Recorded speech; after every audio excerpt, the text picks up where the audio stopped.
Hello my dear students, welcome back to my channel Shubham lecturer. जितने भी हमारे student इस बार हैं 12th में और जिनको 24 फरवरी को क्लास 12 हिंदी का पेपर देना है, उनके लिए आज का ये वीडियो बहुत ही ज़्यादा इंपॉर्टेंट है। क्योंकि आज के इस वीडियो में मैं आपका क्लास 12 हिंदी के पेपर में 6 नंबर कंप्लीट करवाने वाला हूँ। क्योंकि आज के इस क्लास में हम लोग पढ़ेंगे क्लास 12 हिंदी व्याकरण के जितने भी मोस्ट इंपॉर्टेंट रस हैं, छंद हैं और अलंकार, तीनों को एक ही वीडियो में आज हम पढ़ने वाले हैं। देखो स्टूडेंट, जो रस छंद अलंकार ये जो टॉपिक होता है ना, इसका जो 6 नंबर होता है वो 100% फिक्स होता है।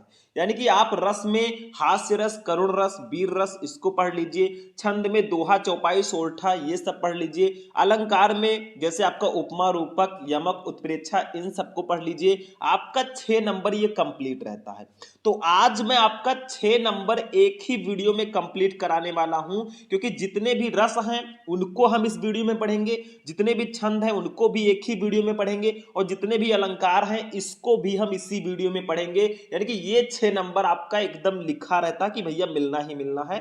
आप लोग जो मोस्ट रस छंद अलंकार है उनको पढ़ लो। हर साल ये बोर्ड एग्जाम में आते हैं और मैंने बताया ये 100% फिक्स टॉपिक होते हैं।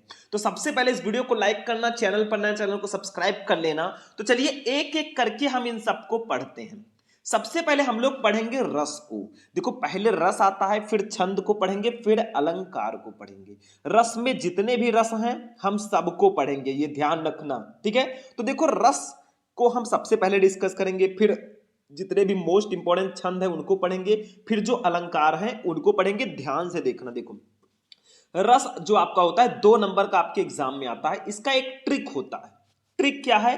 देखो रस का जो है अस्थाई भाव होता है। अस्थाई भाव का मतलब जैसे हास्य रस का अस्थाई भाव हास होता है, करुण रस का अस्थाई भाव शोक होता है, वीर रस का अस्थाई भाव उत्साह होता है, ठीक है। तो इसका जो है एक अस्थाई भाव होता है। अब ये अस्थाई भाव में क्यों बता रहा हूं? क्योंकि जब आप हास्य रस की परिभाषा लिखेंगे तो ये अस्थाई भाव एक बहुत ही महत्वपूर्ण भूमिका निभाएगा और इस ट्रिक से आप लोग इसकी परिभाषा बहुत आसानी से लिख सकते हैं, क्योंकि आपको परिभाषा और उदाहरण दो चीजें दी जाती हैं। तो देखो सबसे पहले हम लोग पढ़ते हैं हास्य रस को। हास्य रस क्या होता है इसकी परिभाषा समझेंगे और इसका उदाहरण भी हम देखेंगे। तो ध्यान से समझना, सबसे पहले इसकी परिभाषा को हम लोग जानते हैं।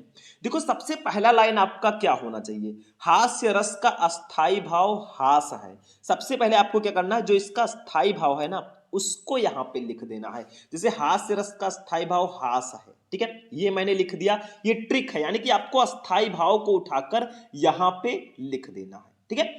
फिर आपको लिखना है जब हास नामक अस्थाई भाव विभाव, अनुभाव और संचारी भाव से संयोग करता है तो हास्य रस कहलाता है। मतलब आपको क्या करना है, जब हास नामक अस्थाई भाव विभाव, अनुभाव और संचारी भाव से संयोग करता है तो हास्य रस कहलाता है। मैं ये भी क्लियर कर देना चाहता हूं कि आप अलग अलग बुक में देखेंगे तो परिभाषा अलग अलग भी हो सकती है, लेकिन जो मैं बता रहा हूं ये बिल्कुल सही है। बुक वाला भी सही होता है, अलग अलग बुक्स में देखोगे तो थोड़ा थोड़ा डिफरेंट रहेगा, ठीक है। ये ट्रिक वाला मैं बता रहा हूं। तो समझ में आया? अभी यहीं पे करुण रस का आपको लिखना हो परिभाषा, तो कैसे लिखोगे? ट्रिक समझो। देखो करुण रस का स्थायी भाव शोक है, यहां पे शोक कर देना। और जब शोक नामक, देखो हास की जगह पर शोक कर देंगे, जब शोक नामक अस्थाई भाव विभाव, अनुभाव और संचारी भाव से संयोग करता है तो करुण रस कहलाता है। बस आपको यहां पे शोक कर देना है, यहां पे करुण रस कर देना है, परिभाषा हो जाएगी। ऐसे वीर रस का भी आप लिख सकते हैं। वीर रस का अस्थाई भाव उत्साह है, जब उत्साह नामक अस्थाई भाव विभाव, अनुभाव और संचारी भाव से संयोग करता है तो वीर रस कहलाता है। बस ऐसे आपको ट्रिक से इसकी परिभाषा लिखनी है। तो देखो अब इसका उदाहरण हम लोग समझते हैं। उदाहरण हमने जो लिखा है हास्य रस का, देखो नाना वाहन नाना वेशा, विहसे शिव समाज निज देखा, को मुखहीन विपुल मुख काहू, बिन पद कर को बहुपद बाहू। ये इसका एग्जाम्पल है। अब आप लोग कहेंगे सर जी हास्य रस मैं पहले ही पढ़ चुका हूं, मुझे दूसरा वाला एग्जाम्पल याद है। तो देखो एग्जाम्पल बहुत सारे इसके हैं, जो आपको याद है उसी को उठाकर यहां पे रख देना है। देखो जब हमारे शिव जी का यानी कि महादेव जी की जब शादी हो रही थी तब की ये पंक्तियां हैं। नाना वाहन नाना वेशा, बिहसे शिव समाज निज देखा, को मुखहीन विपुल मुख काहू, बिन पद कर को बहुपद बाहू, ठीक है। तो ये इसका एग्जाम्पल हो जाएगा। तो हास्य रस की मैंने आपको यहाँ पे परिभाषा बता दी। देखो ये परिभाषा हो गया, इतना, ठीक है। और ये आपका उदाहरण हो गया। तो अभी तो मैंने हास्य रस को बताया है, अभी हमारा दूसरा वाला रस जो है भैया, इसको भी मैं हटा देता हूं अब, ठीक है, और एक एक को हम समझते हैं। दूसरा वाला रस है हमारा करुण रस। तो देखो ट्रिक हम वही अजमाएंगे। ट्रिक मैंने क्या बताया था आपको, लिखना है करुण रस का स्थायी भाव शोक है। यहां पे स्थायी भाव शोक होगा क्योंकि करुण रस है तो इसका स्थायी भाव शोक है। जब शोक नामक स्थायी भाव विभाव, अनुभव और संचारी भाव से संयोग करता है तब करुण रस की उत्पत्ति होती है। तो यहां पे हमें शोक कर देना है क्योंकि भैया करुण रस का स्थायी भाव शोक ही होता है। बाकी ट्रिक सेम टू सेम है, आपको ऐसे ही लिख देना है। उदाहरण एक देखेंगे हम लोग, क्योंकि भैया यहाँ पे करुण रस है, करुण रस का मतलब थोड़ा सा शोक है, ठीक है। तो इसका उदाहरण दूसरी तरह से होगा। देखो, क्यों छलक रहा दुख मेरा उषा की मृदु पलकों में, हाँ उलझ रहा सुख मेरा संध्या की घन अलकों में, ठीक है। ये इसका उदाहरण हो जाएगा हमारे करुण रस का, क्योंकि यहाँ पे क्या है, आपका करुण रस है तो थोड़ा सा भैया दुख तो होगा ही। तो यहाँ पे आपके उदाहरण में थोड़ा दुख वर्ड आ गया है, मतलब करुण रस है। देखो, क्यों छलक रहा दुख मेरा उषा की मृदु पलकों में, हाँ उलझ रहा सुख मेरा संध्या की घन अलकों में, ठीक है। तो ये आपका परिभाषा हो गया, ये उदाहरण हो गया, ये भी समझ में आ गया। देखो अभी हम रस को समझ रहे हैं, फिर हमें पूरा छंद पढ़ना है, पूरा अलंकार पढ़ना है, तो बहुत लॉन्ग वीडियो नहीं होने वाला। लेकिन आपका जो ये क्लास है ना, 6 नंबर कंप्लीट कराने वाला क्लास है। चलो हम आगे बढ़ते हैं मेरे भाई, अब नेक्स्ट वाला रस पढ़ते हैं। इनका नाम है वीर रस, ठीक है। वीर रस को हम लोग पढ़ रहे हैं। देखो वीर रस काफी इंपॉर्टेंट है ये। तो वीर रस का स्थायी भाव उत्साह है, मतलब वीर रस का स्थायी भाव उत्साह है। जब उत्साह नामक स्थायी भाव विभाव, अनुभव और संचारी भाव से संयोग करता है तब वीर रस की उत्पत्ति होती है। वही सेम परिभाषा, सिर्फ आपको यहाँ पे अस्थाई भाव को चेंज कर देना, उत्साह, यहाँ पे भी उत्साह और यहाँ पे आपका वीर रस उत्पन्न होगा। ये भैया वीर रस का आपका डेफिनेशन हो जाएगा। तो ये भी सिंपल सा है, इसमें भी हमें कुछ खास नहीं करना है, समझ में आ रहा है। तो कुछ खास चीजें नहीं है, मैं जो बता रहा हूं यही सारी चीजें आपको लिखनी होती है, नंबर आपको पूरा का पूरा मिलेगा, ठीक है। उदाहरण देखो भैया, वीर रस है तो थोड़ी लड़ाई वड़ाई तो बनती है। तो खूब लड़ी मर्दानी वो तो झांसी वाली रानी थी, ठीक है। ये इसका उदाहरण हो गया, क्योंकि भैया वीर रस है तो आपका ये हो जाएगा। तो 3 रस मैंने आपको बताया, हास्य रस, करुण रस, वीर रस। एक चीज मैं आपको यहां पे और कहना चाहूंगा कि आप लोग श्रृंगार रस को भी पढ़ लेना। जैसे 3 रस तो मैंने बता दिया, हाँ इन्हीं 3 में से आएंगे आएंगे मुझे पता है, लेकिन एक आध रस आप और पढ़ लेना, जैसे श्रृंगार रस पढ़ लेना तो भी ठीक रहेगा, ठीक है, ये ध्यान रखना। अब हम चलेंगे अपने छंद पे। रस हमारा हो चुका है। छंद में 3 चीजें बहुत इंपॉर्टेंट है, एक दोहा, एक चौपाई और एक सोल्ठा। ये तीनों बहुत इंपॉर्टेंट है और इन तीनों को मैं बताने वाला हूं। देखो छंद 2 नंबर का ये भी आता है, इसमें सबसे पहले हम चौपाई को पढ़ेंगे। अब नाम से ही स्पष्ट है, चौपाई मतलब जिसमें 4 चरण हो। तो देखो ध्यान से समझो, चौपाई सममात्रिक छंद है, मतलब चौपाई जो है ये एक सममात्रिक छंद है। इसमें 4 चरण होते हैं और प्रत्येक चरण में 16-16 मात्राएं होती हैं। मतलब चौपाई जो है एक सममात्रिक छंद होता है, इसमें 4 चरण होते हैं और हर एक चरण में 16 मात्राएं होती हैं। अब यहाँ पे मैं उदाहरण आपको दिखा रहा हूं, उदाहरण लिखना पड़ेगा और गिन के बताना पड़ेगा भैया मात्रा कितनी है। देखो इस तरह से जो रहेगा इसको 2 मात्रा बोलेंगे, इस तरह से जो रहेगा इसको 1 बोलेंगे। एक तो एक की तरह है लेकिन दो कुछ इस तरह से है। तो देखो इसका एग्जाम्पल मैंने लिखा है, बंदव गुरुपद पदुम परागा सुरुच सुवास सरस अनुरागा अमीय मूरिमय चूरन चारु समन सकल भव रुज परिवारु।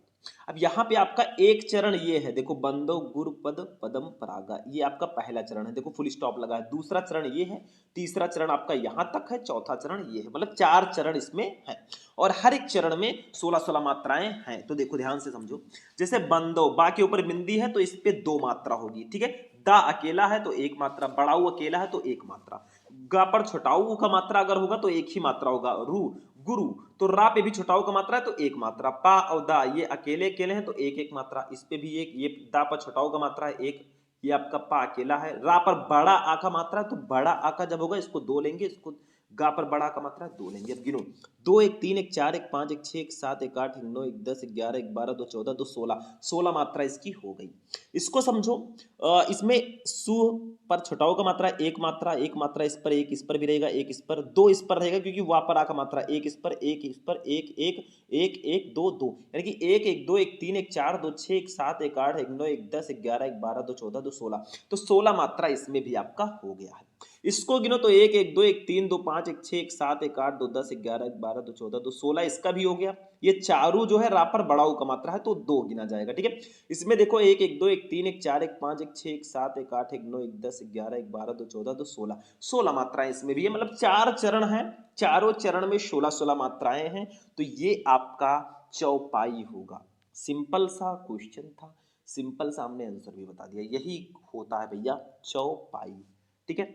समझ में आ गया, आना चाहिए, बहुत सिंपल सा है, ठीक है। तो एक चीज और मैं बता दूं, आप अगर दूसरा उदाहरण आपने याद कर लिया है और आप मात्रा सही सही गिन लेते हैं तो आप वही एग्जाम्पल उठाकर रख देना। ऐसा मैं जरूरी नहीं कह रहा हूं कि भैया यही वाला आप एग्जाम्पल लिखो, अगर आपने कोई दूसरा एग्जाम्पल पहले से याद कर रखा है तो बिल्कुल आप लोग लिखिए, ऐसा जरूरी नहीं है, क्योंकि एक एक टॉपिक के कई एग्जाम्पल होते हैं, तो आपको जो याद है वो लिखो, बस आप सही सही लिखना, ठीक है। अब इसी छंद में हम दोहा को देखते हैं। दोहा तो आपने बहुत सारे पढ़े होंगे, तो दोहा देखो, दोहा अर्ध सममात्रिक छंद है, इसमें 4 चरण होते हैं। इसके पहले और तीसरे चरण में 13 13 मात्राएं और दूसरे तथा चौथे चरण में 11 11 मात्राएं होती हैं। देखो चौपाई जो था उसमें 4 चरण थे, चारों चरण में 16 16 मात्राएं थी, सब मात्रिक छंद था। और ये जो है ये अर्ध सममात्रिक छंद है, मतलब इसमें 4 चरण होंगे लेकिन इसके पहले और तीसरे चरण में 13 13 मात्रा होंगी और दूसरे तथा चौथे चरण में 11 11 मात्राएं होंगी, ठीक है। देखो ध्यान से समझो, उदाहरण देखो, उदाहरण बहुत सारे हैं हमारे किसके, दोहा के, लेकिन मैं यहाँ पे जो लिखा हूँ वो लिखा हूँ। देखो, मेरी भव बाधा हरो, राधा नागर सोई, जा तन की झाई परे, श्याम हरिद्युति होई, ठीक है। ये आपका एग्जाम्पल है।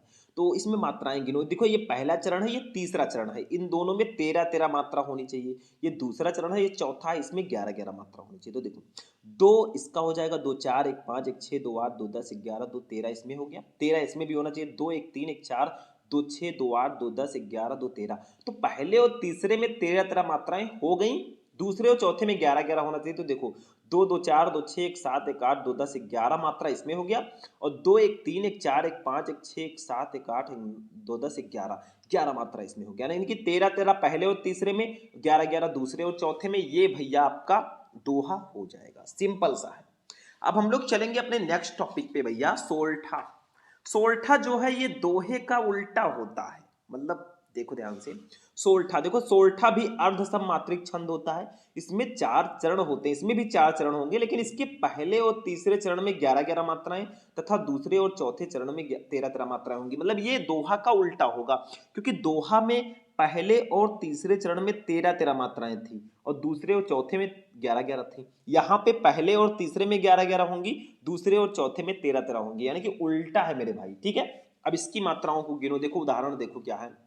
राम स्वरूप तुम्हार, बयन अगोचर बुद्धि पर, अविगत अकथ अपार, नेत नेत नित निगम कहे, ठीक है।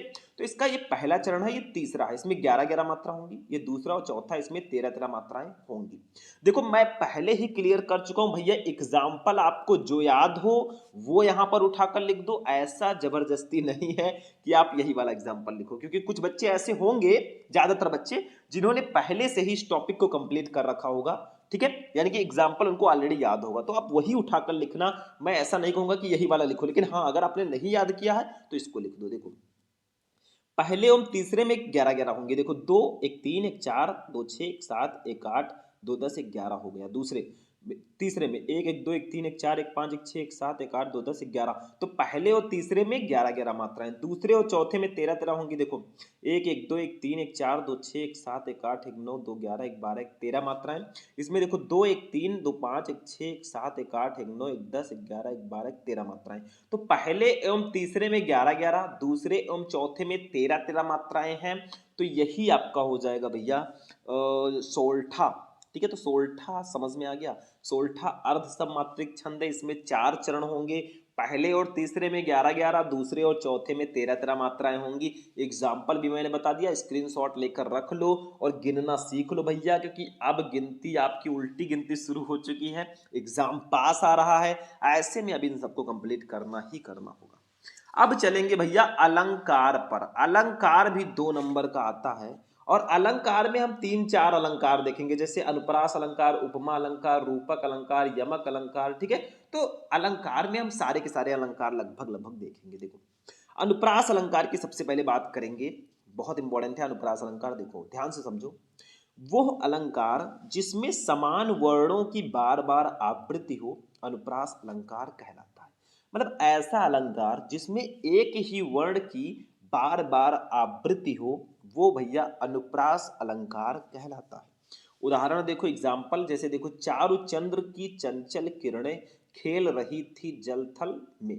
अब इस पंक्ति को अगर आप लोग देखोगे तो इसमें जो चा वर्ण है ना, चा, वो 2-3 बार आया है, यानी कि बार बार आया है, तो यहाँ पे अनुप्रास अलंकार होगा। मतलब ऐसा अलंकार जिसमें समान वर्ण की बार बार आवृत्ति हो, वहां अनुप्रास अलंकार होता है। स्पष्टीकरण देखो, स्पष्टीकरण लिख दो कि आखिर क्यों यहाँ पे अनुप्रास अलंकार है। तो देखो, इन पंक्तियों में चा वर्ण की बार बार आवृत्ति हुई है, अतः यहाँ अनुप्रास अलंकार है।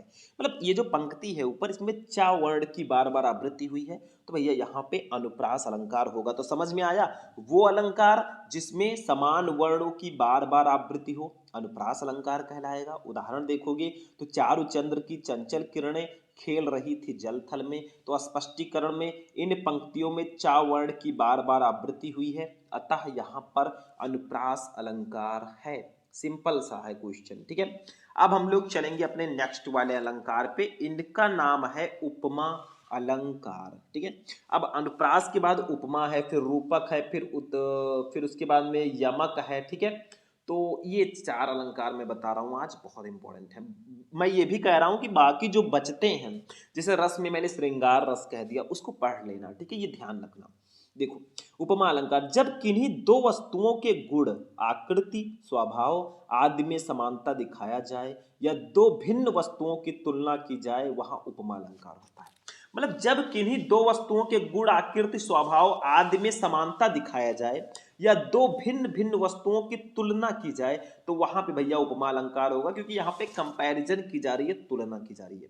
उदाहरण देखो, जैसे हरिपद कोमल कमल से, मतलब हरि जी के, श्री कृष्ण जी के जो पैर हैं वो कमल के समान कोमल हैं।